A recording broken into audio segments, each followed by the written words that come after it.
senhoras e senhores, apresentando a Flor!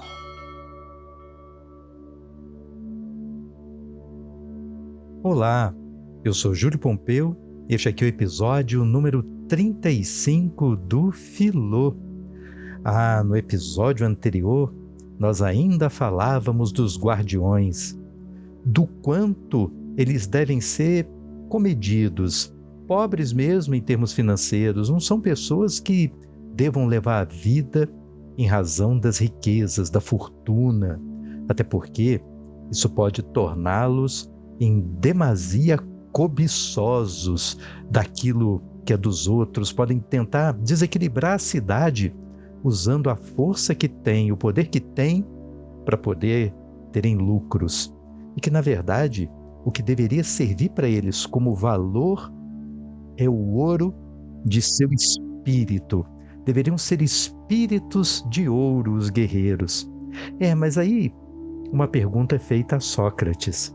Será que esses guerreiros, esses guardiões, tendo uma vida assim tão austera, tão comedida em todos os aspectos, inclusive nos aspectos financeiros, será que eles seriam felizes?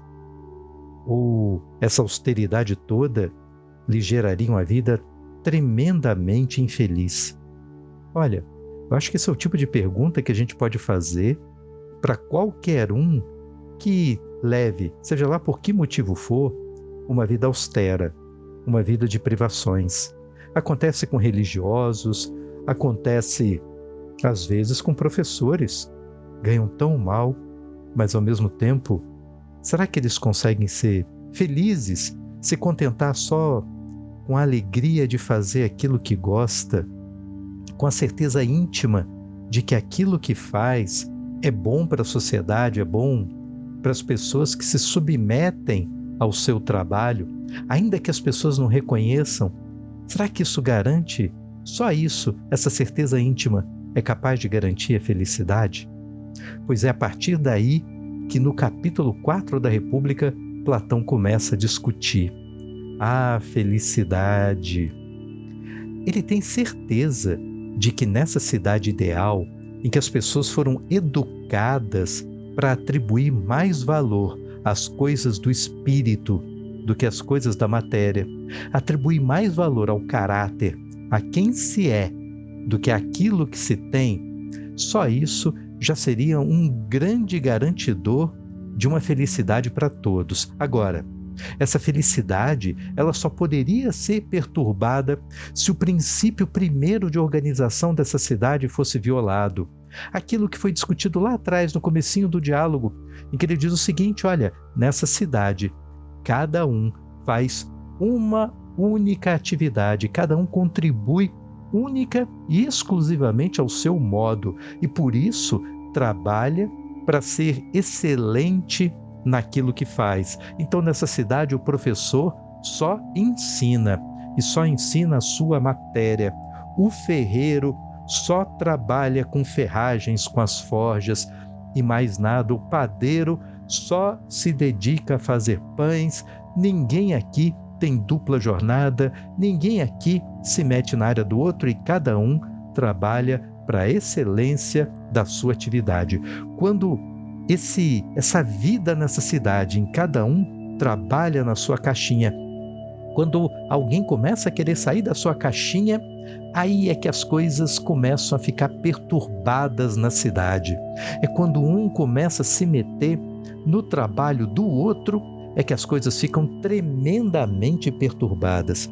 E aí, mais uma vez, é bom a gente lembrar da sociedade em que a gente vive hoje, em que volta e meia você assiste na internet, na TV, no rádio, programas de debates em que você coloca alguém que é especialista no assunto, estudioso de um assunto, experiente de um assunto, ao lado de alguém que é um achista do assunto, diz o que acha.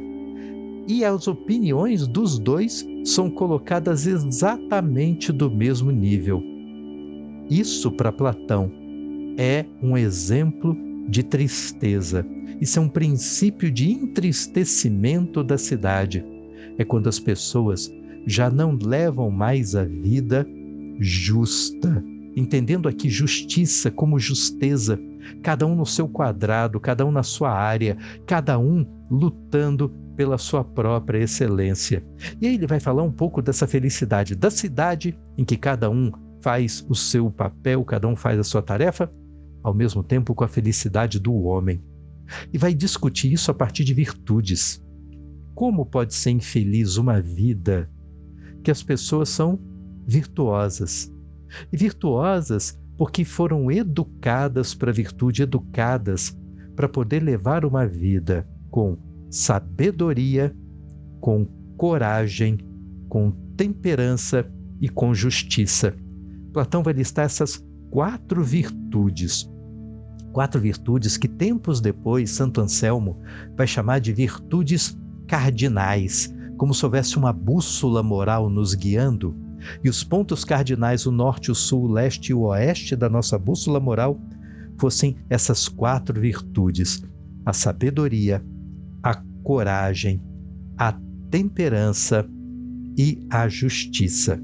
A sabedoria, Platão entende como um saber viver, saber tomar a decisão correta, saber valorizar mais as coisas do espírito do que as coisas que o vulgo dizem ser valiosas, como as coisas materiais, por exemplo. Então, uma boa educação dada ao guerreiro, dada a todo cidadão, desde a infância, garantiria que ele levaria uma vida no caminho da sabedoria. Por outro lado, a coragem. E aqui é muito curioso, porque muita gente associa a coragem a uma capacidade que a pessoa tem de enfrentar o medo da dor, o medo da morte, enfim, medos que comumente são formulados em razão de algo físico, em razão do corpo, de um corpo que pode sofrer, de um corpo que pode padecer. Mas o exemplo que Sócrates dá nesse diálogo é de uma coragem cujo medo é um medo, vamos assim dizer, intelectual.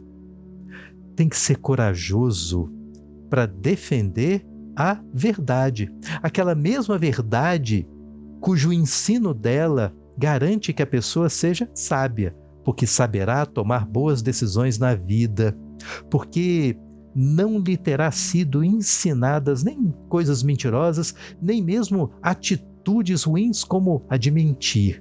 Agora, quantas vezes nós somos tentados pelo desejo, por maus exemplos, por ver triunfar alguém canalha, criminoso, fazendo coisas que nós sabemos erradas. Quantas vezes a gente vê o mentiroso se dando bem, que pode ser que nós fiquemos tentados em nosso espírito a seguir o exemplo do criminoso, o exemplo do mentiroso, para tentar se dar bem como ele.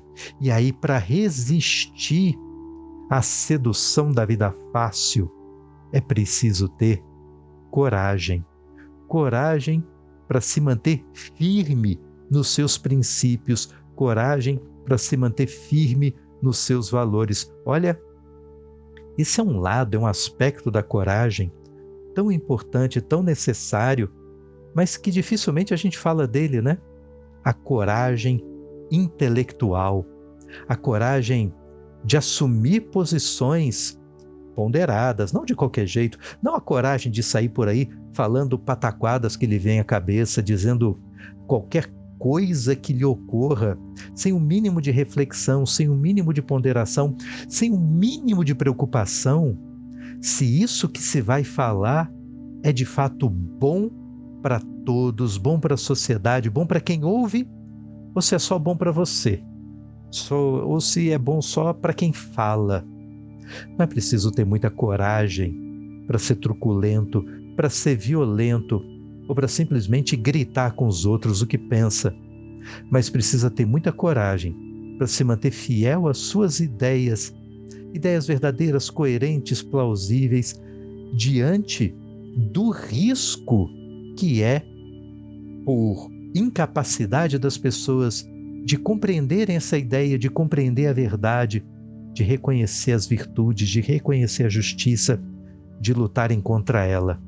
É preciso ter coragem para se manter aí, firme nas suas posições, quando muita gente tenta seduzi-lo para a corrupção existencial. E a temperança? A temperança é você arrefecer o peso do desejo, das inclinações do corpo que te fazem buscar a vida fácil. Repara que até aqui tudo gira em torno de uma metáfora. Platão vai explicar isso com uma metáfora muito curiosa. Ele vai falar do espírito humano como sendo uma carruagem, que tem de um lado um cavalo dócil, um cavalo fácil de domar, que é a razão. Mas do outro lado tem os sentimentos, tem os desejos, que é um cavalo muito forte e muito impetuoso. E por isso é preciso uma sabedoria para domar. Há um domador, o cocheiro, que é o homem, ou a vontade do homem. Essa vontade é preciso que ela consiga, para dominar essa biga, essa carroça puxada por 2 cavalos, que essa vontade seja aliada da razão. Haja de acordo com a razão e não se entregue aos desejos, não permita que esse cavalo do desejo guie essa carruagem para qualquer lugar. Ao contrário, é preciso domar com força, com rédea firme o desejo. Isso é a própria temperança, que permite uma aliança da vontade com a razão e assim gerar atitudes sábias e ter coragem para ser capaz de domar esse cavalo impetuoso, esse cavalo furioso. Mas há uma outra imagem aqui que ele coloca, uma imagem que ao mesmo tempo ele vai associar a psique humana e a cidade. Ele vai dizer que a alma humana possui 3 partes. Uma parte racional, portanto, que é capaz de agir com sabedoria, de nos levar a agir com sabedoria. Uma parte apetitiva, que é capaz de nos levar a agir de acordo com os desejos, de acordo com os nossos apetites, as nossas inclinações mais animalescas. E há uma parte intermediária, que é meio razão, meio desejo. É uma parte que ele vai chamar de ativa da alma, que nos leva a agir não propriamente com aquela vontade do cocheiro que domou o desejo e, aliado da razão, conduz a nossa existência, conduz a nossa alma. Não. Há um quê de razão, mas ela não está plena na nossa vida. E há um quê de sentimento, mas que também não está sozinho. É simplesmente uma parte ativa de quando nós agimos de forma não completamente refletida, não completamente pensada. Ele vai comparar cada uma dessas partes da alma a um animal. Imagina que a parte racional da alma seja um homenzinho pensante, um homenzinho pequeno, um anão. Do outro lado, a parte ativa da alma ele representa por um leão forte, bruto, capaz de um agir impetuoso, mas um leão maior do que esse homem. E em terceiro lugar, essa parte apetitiva da alma, tão associada aos desejos, ele vai representar por uma hidra. A hidra é um ser mitológico que tem um corpo de dragão e cabeças, no plural, de serpentes. E é um bicho tão terrível que quando você corta uma cabeça, nasce outra. É uma bela imagem para o desejo, porque o desejo é assim, né? Você sacia o desejo de alguma coisa, mas saciado o desejo de comida, de bebida, de uma festa, de beijar alguém, o desejo de beijar alguém desaparece depois do beijo, mas o desejar não. Logo em seguida você deseja outra coisa, e do beijo quer passar para outro tipo de carícia. E assim segue o homem como essa máquina desejante, em que cada vez que um desejo é saciado, uma cabeça da hidra é cortada, para que outra nasça logo em seguida. E essa hidra, desses 3 seres no nosso espírito, é disparado o maior. É a hidra que tem que ser domada, é a hidra que coloca em risco tanto esse leão impetuoso, quanto esse homenzinho fraquinho que é a razão. Pois esse homenzinho razão deve se aliar ao leão impetuoso para domar, para controlar, para arrefecer a fúria dessa hidra. O mesmo se dá na cidade, dirá Platão. O guerreiro, os guardiões, são como esse leão, que devem se aliar ao homenzinho da sabedoria, que são os filósofos, que são os governantes, para domar a maioria da população que é associada a essa hidra. Pessoas que estão ali, cada um trabalhando no seu quadrado, mas que volta e meia podem se entregar com muita facilidade ao desejo, porque essa maioria da cidade, os artesãos, aqueles que trabalham, que realizam a sua arte, o seu ofício, cada um no seu quadrado, eles não têm aquela educação militar do guardião e também não têm a sabedoria dos governantes. E por isso, de forma muito fácil, eles podem se deixar seduzir pelo jogo fácil, se deixar seduzir pela mentira, pelo desrespeito às leis, pela violação da harmonia essencial a essa cidade. E por isso, para mantê-los no seu lugar, é preciso que existam os guardiões cuidando da segurança interna. E essa aliança da impetuosidade, cuja forma virtuosa, a forma boa, a forma excelente de ser impetuoso, é a coragem. A forma boa, excelente de usar a razão, é a sabedoria. E a forma boa, excelente de lidar com os nossos sentimentos, com os nossos desejos, é a temperança. A aliança entre a coragem e a sabedoria garantem a temperança na cidade. A aliança entre o guardião, obedecendo os governantes da cidade, ali, sem vacilar na obediência, respeitando a hierarquia, a sua posição hierárquica na cidade, imporá a lei, imporá a cada um dos artesãos que fiquem na sua posição. E assim a cidade se manterá justa, porque a cidade justa é aquela que cada um realiza o seu ofício com o seu propósito, o seu porquê, e não se afasta do seu propósito e nem se afasta do esforço, da luta pela busca da excelência naquilo que faz.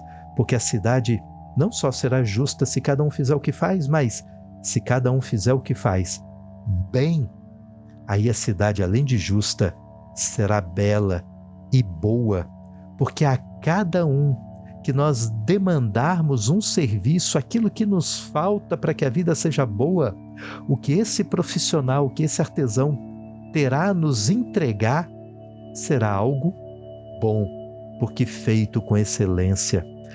Tanta gente reclama da cidade porque os serviços falham, porque no restaurante a comida não é boa, porque o atendimento do garçom não é bom, porque na barbearia o barbeiro corta mal o cabelo, porque dos serviços públicos eles demoram a chegar e asfaltam a rua de tal maneira que ela fica cheia de buracos para arrebentar pneus dos carros. É tudo isso que faz as pessoas dizerem que a cidade não é boa, que a cidade lhes deve algo. Agora, nessa cidade de Platão, não.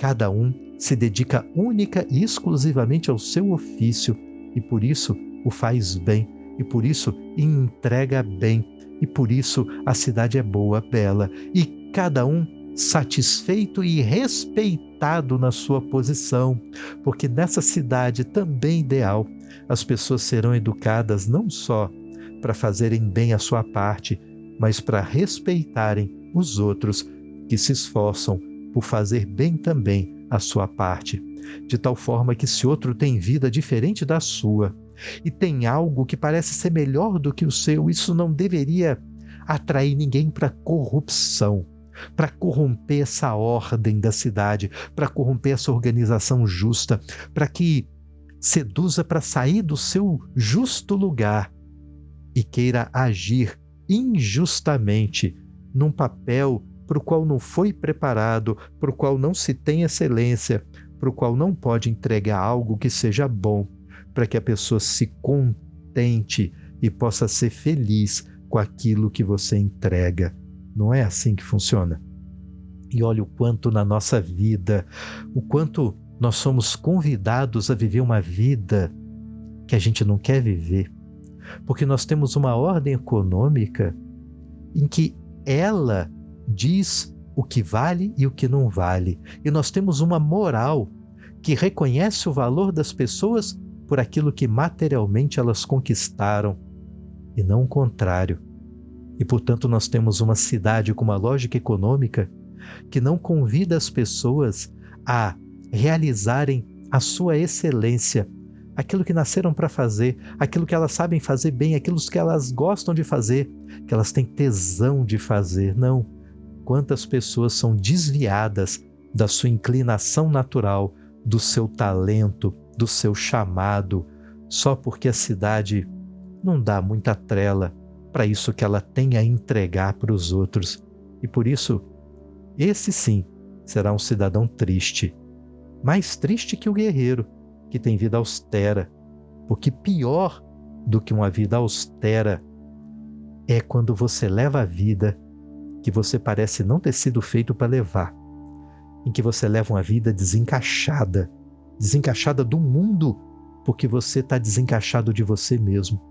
E quando o mundo, a alma da cidade, não coincide com a alma humana, que é o exemplo que Platão dá, há uma verdadeira descontinuidade entre o funcionamento do espírito humano para Platão e o funcionamento da cidade. E por isso é possível que haja um perfeito encaixe entre um e outro. Mas quando você tem uma cidade, uma multidão, uma mutueira de gente que impõe uma vida sobre os espíritos, aí sim você terá gente triste, porque leva uma vida injusta.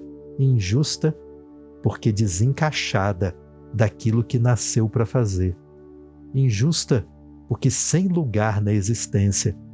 E na falta de lugar, triste. Aí sim, triste. A nossa cidade não fabrica, não incentiva muita gente austera e, no entanto, animando a opulência, aplaudindo a opulência, aplaudindo até aquilo que é fútil, nós criamos tanta gente infeliz porque desencaixada na vida, não é? Esse foi o episódio de hoje do Filô. Fiquem bem e até semana que vem. Tchau, tchau.